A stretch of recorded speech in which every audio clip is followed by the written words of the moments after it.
ప్రభుత్వ బడుల్లో పెచ్చులూడిన స్లాబ్ విరిగిపోయిన తలుపులు వెక్కిరిస్తూ ఉంటాయి. పాఠశాలల్లోని బాత్రూంల వద్ద పొదలు పెరిగిపోయి దర్శనమిస్తూ ఉంటాయి.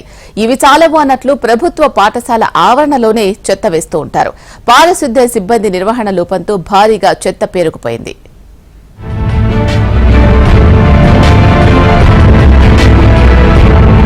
హైదరాబాద్ నగరంలో కొన్ని చోట్ల చెత్త తరలింపు విషయంలో మున్సిపల్ సిబ్బంది నిర్లక్ష్యంగా వ్యవహరిస్తున్నారు. ఫలితంగా స్థానికులు ఇబ్బంది పడాల్సి వస్తోంది.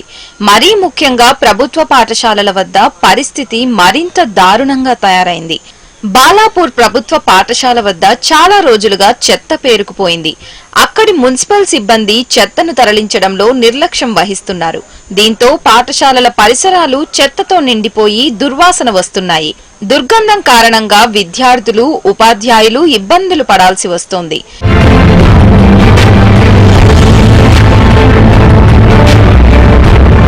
ఇతర ప్రాంతాల్లోని చెత్తను సైతం అక్కడికి తీసుకువచ్చి పడేస్తుండటంతో స్కూల్ ప్రాంతం డంపింగ్ యార్డ్ను తలపిస్తోంది. చెత్తా చెదారం పేరుకుపోవడంతో విద్యార్థులు అనారోగ్యం బారిన పడే ప్రమాదం ఉంది.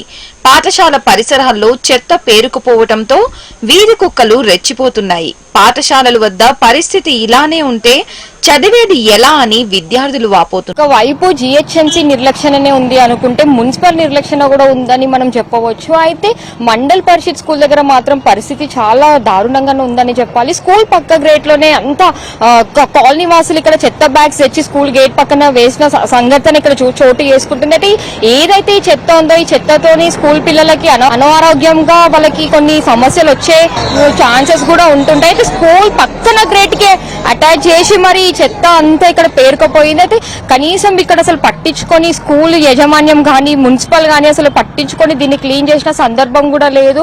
స్కూల్ సరౌండింగ్స్ లోపల చూస్తే మాత్రం ఎంత నీట్ గా ఉన్నా కానీ స్కూల్ బయట పరిశ్రమ మొత్తం ఇక్కడ స్కూల్ బయట సరౌండింగ్స్ చూస్తే మాత్రము చాలా అంత చెత్తతో పేరుకుపోయి ఉంది. అయితే స్కూల్ పక్కన సరౌండింగ్స్ లో మాత్రం మున్సిపల్ గానీ స్కూల్ యాజమాన్యం గానీ అసలు పట్టించుకున్న పరిస్థితి లేదనేది మనకు అర్థమవుతుంది. అయితే దీనివల్ల ఈ పిల్లలకి అనారోగ్య సమస్యలు వస్తూ ఉంటాయని మనం చెప్పాలి. అసలే ఈ ఎండాకాలంలో ఇలాంటి సమస్యలు చాలా ఎక్కువగానే కనిపిస్తూ ఉంటాయి. కెమెరామెన్ వీరబాబుతో సుప్రియ, హెచ్ఎంటీవీ, హైదరాబాద్. పాఠశాలల వద్ద అయినా పారిశుద్ధ్య కార్యక్రమాలు చేపట్టాలని విద్యార్థులు, ఉపాధ్యాయులు కోరుతున్నారు.